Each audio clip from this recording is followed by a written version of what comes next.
To start off with, we applied a very liberal coating of PVA glue to the base.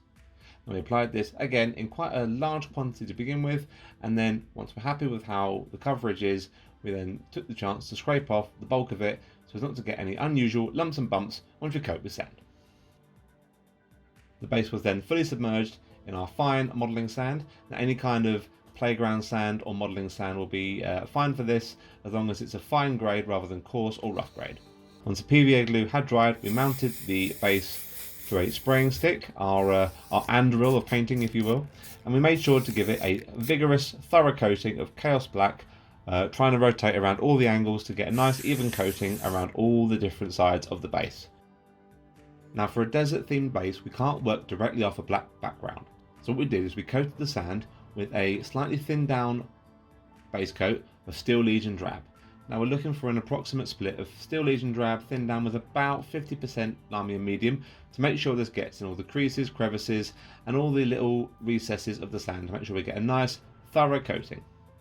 You apply this in a couple of thin coats to get a nice consistent finish over all the sand, because the last thing we want is any inconsistencies regarding the base coat.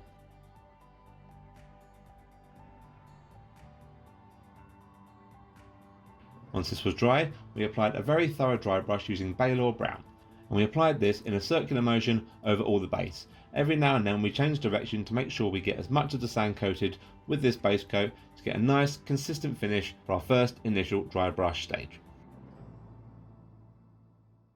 Once you're happy with how this looks, we applied a second dry brush following the same method using Ushabti Bone.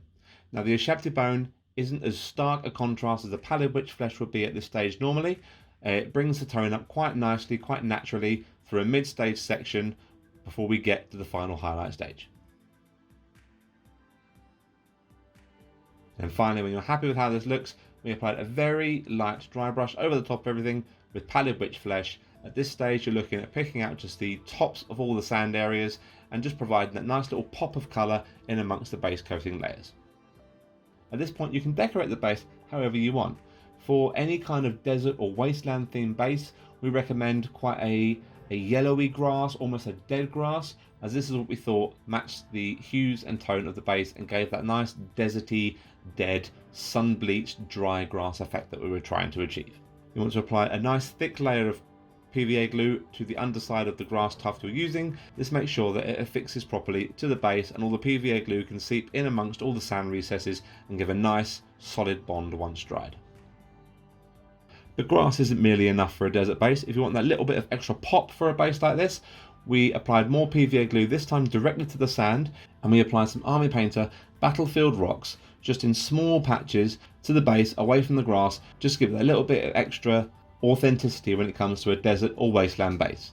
Now be very careful here, you don't want to overload one side of the base with too much decoration, so make sure, as we have done here, we favorited one side, but we've also made sure to balance the base by applying a small amount of rock towards the other half of the base, just so we don't overbalance the base and by extension our finished miniature. Any other sort of rocks or battlefield debris would work just as well for this, as long as it maintains a brown hue which complements well with the colours and palette we've used for the base itself. Once you're happy with how your base looks, we free mounted it to a paint pot and we applied a solid line of dried bark just around the rim. Any other kind of colour would be sufficient. We thought the brown really accentuates the deserty look of the base itself. And there you have it, your quick and easy 5-minute desert base ready for your model to be affixed and march into battle across the wasteland.